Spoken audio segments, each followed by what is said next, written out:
Assalamualaikum warahmatullahi wabarakatuh. Bertemu lagi dengan saya Saskia Ratna Sumarto di channel YouTube aku tentang satu Nisa dan episode TV program Event. Jadi sebelum kita mulai, ini merupakan video vlog terakhir aku di tahun 2022 sebelum aku nanti libur dulu sama 2 minggu. Kenapa? Karena mungkin beberapa aspek kan kita kalau bekerja ya, bekerja membuat vlog kan harus ada hari liburnya. Nah, jadi tujuannya ini supaya suaraku tidak gampang serak, tidak mengeluarkan dahak ataupun untuk menstabilkan suara aku karena terbilang vlog. Jadi kalau kita nge-vlog ya, atau kalau kita sekarang ini bukan hanya sekedar untuk menambah rezeki ataupun menjaga kesehatan juga, tapi juga ini pekerjaan ini sebenarnya ibadah ya. Pekerjaan ini untuk ibadah selain dengan study from home ataupun kantor harian yang biasa kita kemarin. Jadi mudah-mudahan nanti di tahun depan, di awal tahun depan ya tepatnya ya, jadi vlog aku bisa lebih baik lagi ya, jadi dengan konsep baru ya, dengan konsep yang baru supaya kalian tidak membosankan untuk menontonnya ya. Oke, jadi di topik TV program Events ini kita akan membahas segala sesuatu yang sangat penting sekali bagi kalian penggemar film layar lebar ya. Mungkin kita tahu bahwa sejak tahun 2020 sampai 2021 kan film itu kan mengalami mati suri kembali setelah dari dulu kan mati surinya kan tahun zaman dulu kan seperti itu. Tapi kali ini mati suri itu karena sejak COVID-19 menyerang dunia ya, seluruh dunia, perfilman Indonesia itu mesti harus ditayangkan lewat OTT streaming. Jadi alhasil ketika ditayangkan di tahun sekarang ya, film layar lebar yang ditonton seluruh genre ya, baik di TV Indonesia maupun Malaysia itu enggak ini maksud saya itu saya nggak ngomongin film Malaysia dulu ya, nggak bahas film Malaysia karena mungkin kayak nanti saya akan spoiler lagi nanti di vlog-vlog berikutnya ya. Oke, jadi di vlog yang ini merupakan jadwal urutan waktu film layar lebar spesial bulan musim dingin. Jadi seperti kita ketahui, setiap liburan momen spesial itu kan selalu identik dengan beberapa judul film lebar dari pagi sampai malam setiap hari. Tapi bisa bergantung, bisa terjadi pada setiap seminggu sekali. Itu misalnya jadi 5 hari, 10 hari, tergantung hari selesai lama libur baik Idul Fitri ataupun libur musim dingin. Tapi dulu ya, di zaman dulu ya, di zaman kita masih kecil, film layar lebarnya kan selalu mendominasi film animasi dan film zaman dulu tahun 90-an. Salah satunya yang paling populer sampai sekarang mungkin di zaman sekarang ini memang agak susah ya untuk nayangin film layar lebar pada TV yang baru terkecuali MNC, karena kalau MTech tuh sebenarnya berusaha tuh mengambil film layar lebar yang pernah ditayangkan di salah satu transmedia terkecuali film Korea ya. Jadi anggap saja ini pelajaran buat kita semua, nanti di tahunnya sebelum tahun depan tuh bisa diberkah. Oke. Jadi urutan jadwalnya mungkin saya nggak bakalan, karena mungkin terlalu panjang atau terlalu bingung karena terlalu berpikir panjang, dia akan berikan sebelumnya saya misalkan sedikit pengalaman dulu nih. Sebenarnya dari setiap tradisi akhir tahun ya, di zaman aku masih SMA, SD, SMP, sampai SMA, sampai kuliah, saya itu baru setiap ada film favorit aku di waktu jam siang pasti aku selalu nonton. Dan terutama di waktu malam juga pernah waktu malam. Tapi habis ini baru langsung refresh sebentar untuk tidur ya. Atau kalau misalnya film lebar selesai, saya langsung senam mata untuk mau tidur ya, seperti itu. Kan begitu. Jadi teori aku nih, teori pengalaman aku ini, kalau film layar lebar yang tayang spesial musim dingin atau akhir tahun baru, nah di akhir tahun itu memang selalu identik tidak hanya sekedar di bioskop saja, tapi TV juga bisa, walaupun ini sebagai cara alternatif lain untuk menghemat uang dan biaya dan waktu untuk pergi ke bioskop, karena kan harga tiket bioskop itu kan justru relatif mahal ya. Jadi maka dari itu ada solusinya, kalau kalian punya TV digital yang ada Netflix, kalian bisa tonton beberapa film aku atau serialnya, atau bisa di aplikasi platform TV lain seperti yang film lebar seperti Disney Plus Hotstar, WeTV, terus Prime Video ataupun iFlix ya. Oke, jadi kita akan mulai dulu dengan urutan kita balik ke waktu topik film lebar spesial bulan musim dingin ya. Jadi itu sebenarnya biasanya itu stasiun televisi yang paling sering menaikkan film lebar itu adalah dari MNC Group, SCM Group, terus Viva Group terkecuali TV One sama dari Transmedia. Mungkin kalau dari MNC itu seperti RCTI, MNC TV itu dikenali sebagai film keluarga. Ya, ini zaman dulu ya, film keluarga, Box Office Movie Indonesia ataupun Platinum, atau menyebut lain istilahnya Saturday dan Sunday Movie Special ya. Ini kalau misalkan ini tuh berdominasi dengan film layar lebar ya. Jadi di zaman dulu itu di SCTI itu kan ada tayangan film layar lebar keluarga itu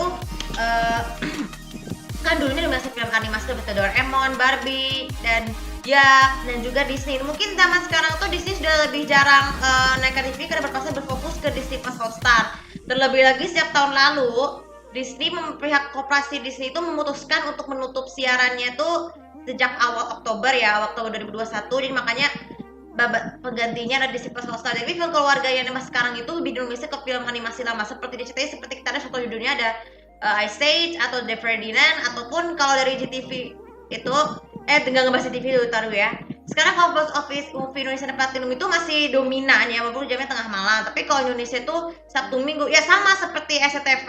RCTI itu juga seringkali menaikkan film Indonesia itu kan dari siang sampai sore ya, tergantung momen spesial. Jadi bisa jam 1 sampai jam 3 itu kalau ini. Kenapa? Karena biasanya itu ada sinetron baru ya. Mungkin jumlah slot sinetron RCTI sekarang lebih banyak, sebanyak 8. Sedangkan di SCTV mulai tanggal 19 itu jadi 5. Jadi dijumlahkan jadi 13 ya.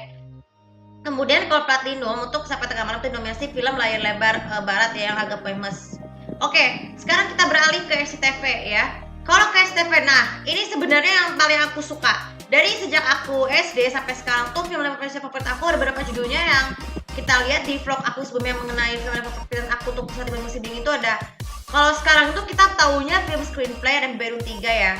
Kalian bisa lihat cek di vlog sebelumnya momen terbaik film favorit aku yang setelah selama tahun 2022. Jadi film lebar Indonesia ini umumnya tuh kan durasinya kan ini. Kalau di musim dingin itu sekarang tuh jam berapa? Jam ini. Jam setengah 1, mulai dari jam setengah 1 atau jam 12 ya. Tergantung pihak ininya guys. Jadi kan kalau ini kan sekarang sebentar lagi kan musim Piala Dunia sudah selesai. Nah setelah musim Piala Dunia selesai langsung ke libur akhir tahun guys. Jadi basically itu kan kalau siang kan cuma 4 minimal ya 2 jam sampai 4 jam ya. Terus kalau malamnya itu sekitar 2 jam, habis itu langsung tidur. Biasanya kan kalau kebiasaan nonton film seperti ini, sekali lagi kalau kalian terlalu ini bisa begadang itu tidak baik, karena kalau angin malam kan nggak baik ya. Itu sekali lagi ya, ingetin sekali lagi itu jadi kalau tidak mau kalian kalau tidak bisa nonton malam harus pakai video dengan syaratnya harus ada ini mungkin salah terus ini pengalaman banget aku banget nih. Jadi aku pengen niatnya nonton sama ini malam, tapi karena jamnya sudah terlalu malam jadi putus diri, makanya ikhlasin aja. Yang penting cuman apa kesalahan fatal kita ini, kesalahan fatalnya adalah kebanyakan adegan skip tanpa alasan, mungkin kan bahasa waktu, mungkin ya aku udah sering ngalamin gitu sih pada saat ini ya film tiba-tiba nge-skip kayak gitu, jadi makanya fatalnya seperti itu. Jadi film itu berdurasi dari siang sampai malam tuh sekitar kurang lebih 12 jam ya. Jadi jika dikurangkan dengan jumlah sinetron yang biasanya itu adalah sekarang 7 jam. Oke, kita beralih ke blockbuster MNC TV. Nah, sebenarnya sebagaimana kita ketahui, MNC TV itu sebagai stasiun TV yang dipengaruhi oleh SCTV itu sudah mendominasi film layar lebar lawas. FTV lawas maksudnya ya. Tapi film layar lebar itu tetap mendominasi Upin Ipin series seperti kita ketahui ya. Ini sekali lagi aku ingetin, kalau Upin Ipin sebagai animasi paling masterpiece di MNC Group, film layar lebar itu juga bukan hanya animasi doang, tapi yang jeng-jengnya. Tapi kita harapkan ke depannya nanti tahun 2023 film layar lebar Malaysia baik itu yang lama atau yang baru tuh tayangkan lagi TV Indonesia ya, terutama di Transmedia ya. Transmedia bisa ataupun SM juga bisa dan SMSku juga bisa supaya film Malaysia itu tidak dimati surikan oleh Indonesia sendiri, karena kan seperti kita contoh fakta tahun 2022 ini kan film Mat Kilau kan dan Perjalanan Pertama itu merupakan film collab dengan kolaborasi pemain Indonesia dan Malaysia ya di tahun 2022 ataupun di sekarang era milenial. Kita beralih ke Antv. Jadwalnya tuh jam 6.30 ini sampai jam 1 dini hari ini dominasinya film Bollywood, terus sinema spesial Indonesia, tapi nggak jarang sih. Dan juga film horor ya. Film horornya bukan hanya dari Indonesia, tapi juga dari negara Asia seperti Jepang, Korea maupun Korea nggak terlalu sih. Korea sama Thailand. So, kalau saya ke Indonesia nih, Indonesia tuh sekarang film layar lebarnya lebih didominasi Mega Film Asia ya. Itu dari jam tengah malam sampai jam 4 pagi itu durasi sekitar 4 jam. Nah, bagaimana dengan Trans TV? Nah, mungkin Trans TV ini sudah agak cukup asing dengan film lebar Indonesia dan di Asia hiburan itu kan animasi. Itu di bawah jam setengah 9 pagi sampai jam berapa? Sampai jam setengah 12 itu agak jauh ya, jadi kan harus dibagi dengan show lain. Kalau Indonesia oke, Platinum ya mungkin kebiasaan ayahku tuh dari nonton itu udah lama banget, dari sejak ayah tuh pernah bersekolah di Amerika. Film layar lebarnya ayah paling suka tuh yang Platinum, karena kan dia suka film pencinta film Amerika.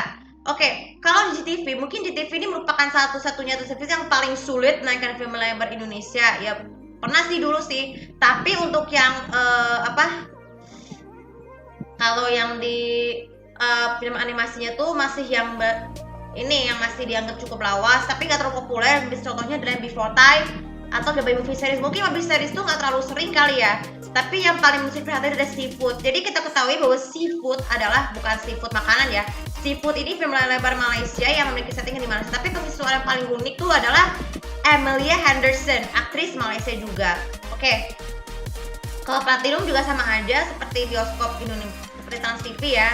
Oke. Kalau di Trans 7, film lebarnya itu Indonesia lebih banyak ya ditayangkan di TV Trans 7 karena film lebar Trans 7 itu juga sebenarnya dia juga mengambil dari film SCTV ya maupun SCTI supaya kualitas film lebar transmedia lebih populer ya dibanding MNC atau SCTV pun ini sih nggak di nomor 2 kan, tapi di nomor dianggap cukup tinggi dan cukup berhasil. Dan juga film SCTV itu ada berapa macam ada di Korea.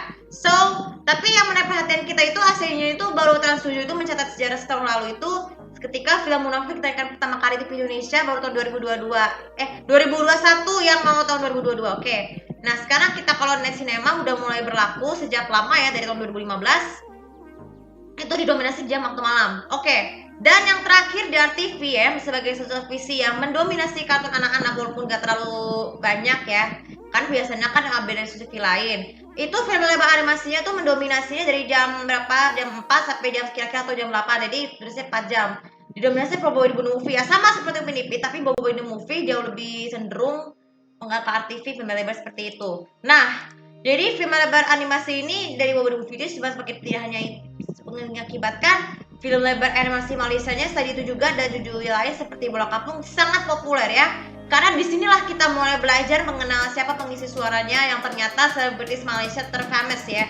Karena beda bagi juga kalau lebar Indonesia, nah mungkin lebar Indonesia tuh mulai ada sejak April 2022 lalu, tapi film lebarnya masih ya sama seperti ngambil film lebar di TV lain ya. Tapi didominasi production house-nya adalah MD Pictures ya, Pictures sama dulu. Nah mungkin kita beruntung sekali ya Betainment masa era pra-milenium itu kan sudah mulai berlaku bangkit tahun awal tahun depan. Bukan tahun pasti dia akan berlanjut ke era pra-milenium lagi, tapi menyambut 20 tahun era milenium yang ditandai dengan adanya berdirinya MD Pictures dan Cinemat. Oke, jadi semoga aku sebagai penutup, jadi kalian yang merasa ragu-ragu dengan jadwal di kolom deskripsi, kalian bisa memantaunya lewat internet ataupun di website Jadwal TV Now untuk info film lebar spesial tahun baru apapun itu ya. Tahun baru 2023. Oke. Jadi untuk video kali ini semoga bisa bermanfaat dan semoga nanti selamat menikmati liburan liburan musim dingin dan juga akhir tahun baru ya, termasuk juga kita menyaksikan final sepak bola sebagai nanti pembuka liburan musim akhir tahun ya. Jadi semoga nanti di tahun-tahun yang depannya nanti awal tahun depan bisa lebih baik lagi dari sekarang ya. Dan untuk saat ini, jadi semakin menutup saya ingin mengucapkan terima kasih buat kalian yang udah nge-vlog di tahun 2022 ini. Nanti kita akan bertemu lagi tahun 2023. Semoga nanti di vlog tahun 2023 bisa lebih bagus lagi dengan konsep intro yang baru ya. Oke, dan lupa seperti biasa untuk follow sosial media aku, komen dan subscribe aku di sini untuk lebih tahu bagaimana mendapatkan di komentar di sini dan sebutkan judul film apa favorit kalian yang aku paling kalian tunggu di TV ya. Terima kasih. Assalamualaikum warahmatullahi wabarakatuh.